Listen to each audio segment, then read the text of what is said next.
ডিউটির চাপ ও একঘেয়েমিতা থেকে একটু রিফ্রেশমেন্টের জন্য আমরা বেরিয়ে পড়েছিলাম জয়পুর ফরেস্টের উদ্দেশ্যে। আমি মনে করি ভ্রমণ হচ্ছে একঘেয়েমি লাইফ থেকে বেরিয়ে আসার ওষুধ। আপনাদের একটা কথা বলি, জীবনের শেষ মুহূর্তে এসে কতগুলো প্রমোশন পেয়েছিলেন আপনি কর্মজীবনে, সে কথা কিন্তু আপনার কখনো মনে পড়বে না, মনে পড়লেও খুব কম, বরং মনে আসবে প্রকৃতির মাঝে কাটানোর সেই বিশেষ মুহূর্তগুলোর কথা। তাই যখন যেমন সুযোগ মিলবে প্রকৃতির মাঝে সময় কাটান, দেখবেন এই জীবন তার মানে খুঁজে পায়। তো ভিডিওটা দেখতে থাকুন, আপনাদেরকে অনেক কিছু দেখানোর আছে। তো সামনে যে নদীটা দেখা যাচ্ছে ড্রাই হয়ে গেছে, এটা হচ্ছে দ্বারকেশ্বর নদী, বাঁকুড়ার জয়পুর ফরেস্টের কাছে। নদীতে জল নেই বললেই চলে। ও তুই লাল পাহাড়ির দেশে যা, ও তুই রাঙা মাটির দেশে যা, ও তুই লাল পাহাড়ির দেশে যা, রাঙা মাটির দেশে যা, এখানে তোকে the beautiful road of Jaipur forest. একেবারে বানাইছে নাই তো সামনে যে নদীটা দেখা যাচ্ছে ড্রাই হয়ে গেছে, এটা হচ্ছে দ্বারকেশ্বর নদী, বাঁকুড়ার জয়পুর ফরেস্টের কাছে।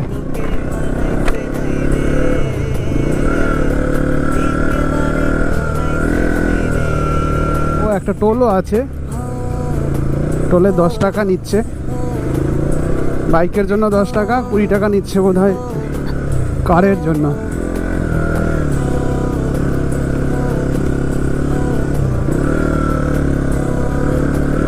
নদীতে জল নেই বললেই চলে। আপনাদের একটা জিনিস জানিয়ে দিয়ে, আমি এখানে এসেছি আজকে, আমাদের গ্রুপ পিকনিক আছে কলকাতা থেকে, আমাদের বাগুইহাটির গ্যাং।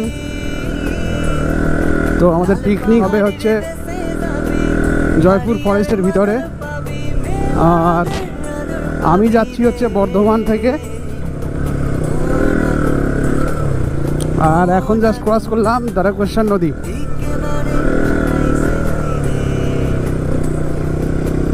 এখানে দাঁড়িয়ে একটু আপনাদের ভালো করে দেখিয়ে দিই জায়গাটা, বেশ সুন্দর জায়গা।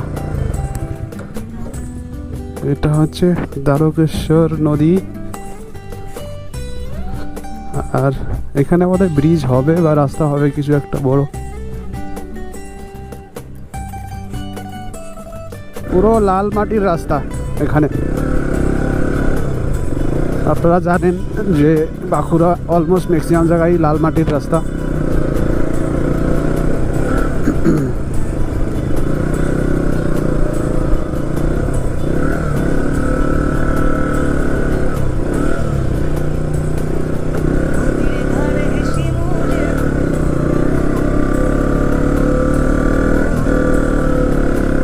The beautiful road of Jaipur forest. দুদিক দিয়ে শাল বাগান।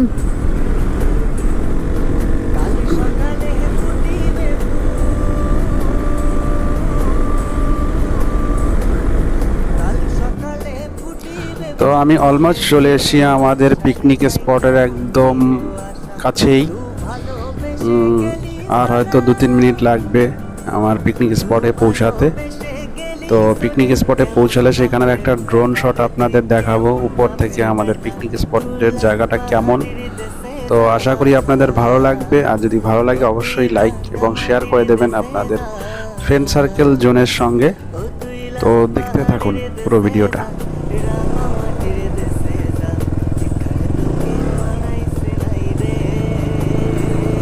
আগের জায়গাটা বললেই দিলেই তো হতো। তো এটা হচ্ছে আমাদের জয়পুর ফরেস্টে পিকনিক করার জায়গা। তো উপর থেকে বার্ড ভিউতে দেখুন জায়গাটা কত সুন্দর। আর এই যে জঙ্গল, ঘন জঙ্গল, একদম রিমোট এরিয়ায় ঘন জঙ্গলের মধ্যে এত সুন্দর করে একটা সাজানো গোছানো জায়গার মতো মনে হবে জায়গাটা আপনাদের। দেখুন প্রায় আপনি 20-25 জন থেকে শুরু করে 30-40 জনও আপনারা এখানে বসে খেতে পারবেন আরামসে। ঠিক আছে, এখানে দুদিকে দুটো পিকনিক চলছিল, আমাদের গ্রুপে ছিল প্রায় 30 থেকে 35 জনের মতো, আর এখানেও 10-12 জন আশেপাশে পিকনিক করছিলেন। তো ভালো লাগবে জায়গাটা, মানে জঙ্গলহীন জঙ্গলের মধ্যে এত সুন্দর সাজানো গোছানো জায়গা আপনার হয়তো কমই পাবেন। আর সবচেয়ে বড় কথা হচ্ছে এখানে আপনার কোনো টাকা দিতে হবে না, পিকনিক স্পটের জন্য কোনো ভাড়া দিতে হবে না। তো that is a big point. তো আপনারা যেতে পারেন এই গহীন জঙ্গলের মধ্যে পিকনিক করার জন্য, একটু শান্তি খোঁজার জন্য, একটু রিফ্রেশমেন্ট নেওয়ার জন্য। ঘটা রে ভাদুগানের ঘটা, যা হবাটা হবে গো, যা হবাটা হবে গো, যা হবাটা হবে। ওই কালো বেটিটার মন মজেছে গলায় মালা দে। তো এটা হচ্ছে আমাদের যে রিসর্টটা ছিল বনকুটি, সেটারই একটা স্কাই ভিউ। একেবারে মোড়ে দেখুন খুব জায়গাটা খুব সুন্দর এবং এদের আতিথেয়তাটা খুব সুন্দর। তো এখান থেকে আমরা এবার যাব হচ্ছে বনলতার দিকে। ভিতরের যে রোডটা আছে, যেটা মানে আপনার বছরের পর বছর ধরে একই রকম রয়েছে, এই রাস্তাটা লাল মাটির রাস্তা। আমি সেই 2012 থেকে দেখছি এই রাস্তাটায়, কখনোই দেখি না এর থেকে ভালো থাকে, সবসময় এরকম অফ রোডিং টাইপের থাকে। এবং আমার মনে হয় লোক এইরকম রাস্তাটাই পছন্দ করে বনলতার এই জায়গাটায় দিয়ে যাওয়ার সময়। আর আপনারা যারা প্রথম প্রথম জয়পুরের দিকে আসছেন, অবশ্যই বনলতায় একবার না একবার এদের লাঞ্চ বা ডিনার একটা করেই যাবেন, বিকজ এখানের ম্যাক্সিমাম খাবারগুলোই অর্গানিক এবং স্বাদ হচ্ছে অসাধারণ। আপনি ভেজ বলুন, নন ভেজ বলুন, সব কিছুই খাবার এত সুস্বাদু খাবার, ঠিক আছে, আপনাদের খেয়ে খুব ভালো লাগবে। আমি গ্যারান্টি দিয়ে বলছি যে আমি তো অনেক দিন থেকেই আসি এখানে, প্রত্যেক বছরই মোটামুটি এখন আসা হয়। তো অবশ্যই এখানের খাবারগুলো একবার অন্তত ট্রাই করবেন। তো এই দেখুন আমরা বনলতার ভিতরে ঢুকছি, যে ওদের যে রিসর্ট এরিয়া, ঠিক আছে, ও বিশাল একটা এরিয়া নিয়ে এদের রিসর্ট এরিয়া। তো সেখানে আমরা ঢুকছি। রবিবার না, ভিড় হয়েছে এই জন্য।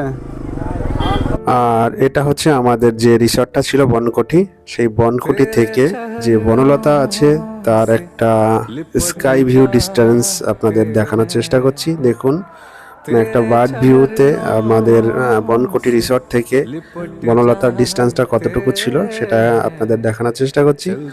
আর উপর থেকে দেখুন ভিউটা আপনাদের অবশ্যই ভালো লাগবে। তো বনলতার চেষ্টা করেছি একটা সুন্দর ভিউ আপনাদের দেখানোর, আশা করি আপনাদের ভালো লাগবে। तेरे इश्क में पड़ जाते हैं, दाना ना दे। দেখুন এখানে ঘোড়ার গাড়িও আছে, আপনারা চাইলে ঘোড়ার গাড়িতেও চড়তে পারবেন পুরো রিসর্টটা জুড়ে। আর এখানে দেখতে পাচ্ছেন যে যে বিভিন্ন টাইপের ফুলের বাগান আছে, বিভিন্ন রকমের চাষ হয়, বিভিন্ন রকমের ফসলের চাষ হয়, যেগুলো পুরোপুরি অর্গানিক ওয়েতে করা হয়। এবং এদের যে খাবারের মেনুগুলো বা ডিশগুলো বানানো হয় খুব অর্গানিক ওয়েতে বানানো হয়, এবং তার জন্যই এদের প্রত্যেকটা খাবারই মোটামুটি খুব সুন্দর, মানে খুব সুস্বাদু টাইপের খাবার হয়। সব খাবারগুলোই আমি মোটামুটি অলমোস্ট ট্রাই করা হয়ে গেছে বিগত কয়েক বছরে। তো আপনাদের ভালো লাগবে, অবশ্যই একবার জয়পুর এলে বনলতার খাবার অবশ্যই ট্রাই করবেন। मैं यही जानेगा ये जहां, राधे श्याम से हम, तेरे नाम से हम तर जाते हैं, चल तेरे इश्क में पड़ जाते हैं, चल तेरे इश्क में पड़ जाते हैं। তো এটা হচ্ছে বনলতাতে ঢোকার একটা গেট। এই গেটটা দিয়ে মেইনলি আপনার গাড়ি আর বাইক বা অন্যান্য ভেহিকেলগুলোই এই গেটটা দিয়ে ঢোকানো হয়। আর এখানে পার্কিংয়ের প্রচুর জায়গা আছে, হিউজ জায়গা আছে গাড়ি পার্কিংয়ের জন্য। আপনি গাড়ি নিয়ে বা বড় বড় পিকআপ ভ্যান টাইপের যে টুরিং বাসগুলো হয় সেগুলো নিয়ে এলেও আপনার এখানে পার্কিং করতে কোনো অসুবিধা হবে না। এবং এখানে পার্কিং পুরোটাই ফ্রি, না এন্ট্রির জন্য কোনো টাকা দিতে হবে, না পার্কিংয়ের জন্য কোনো টাকা দিতে হবে। তো আপনাদের আরেকটা কথা বলতে চাই যে আমি জানি এরকম একটা সুন্দর রিসর্টে সবাই একটু মন খুলে প্রাণ খুলে ঘোরার জন্যই আসেন। তো আমি বাইক নিয়ে এখানে এই জন্যই ঘুরছিলাম যাতে আপনাদের একটা এফপিভি ভিউ, মানে ফার্স্ট পার্সন ভিউ, সামনে থেকে এই পুরো রিসর্টটা কেমন দেখতে হয়, যারা আপনারা দূর থেকে নিজে এসে দেখতে পাচ্ছেন না তারা হয়তো সামনে থেকে দেখতে পাচ্ছেন যে এই রিসর্টটা কীরকম দেখতে, কত সুন্দর। সামনে থেকে যদি এসে দেখেন তো আরও ভালো লাগবে। সেই ভিউটা দেখানোর জন্যই আমি বাইক নিয়ে ঘুরছিলাম, যাতে টাইমটা কম লাগে। হয়তো আমি হেঁটে হেঁটেও দেখাতে পারতাম, তাতে টাইমটা অনেক বেশি লাগতো, আমার ভিডিওটা অনেক বেশি লেন্দি হয়ে যেত।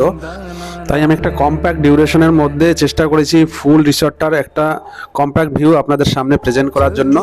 তো এরপরেও যদি আপনাদের এই আমার বাইক নিয়ে বনলতা রিসর্টটাকে ঘুরে ঘুরে দেখানোর জিনিসটাকে খারাপ লাগে, আমি এক্সট্রিমলি সরি ফর দ্যাট।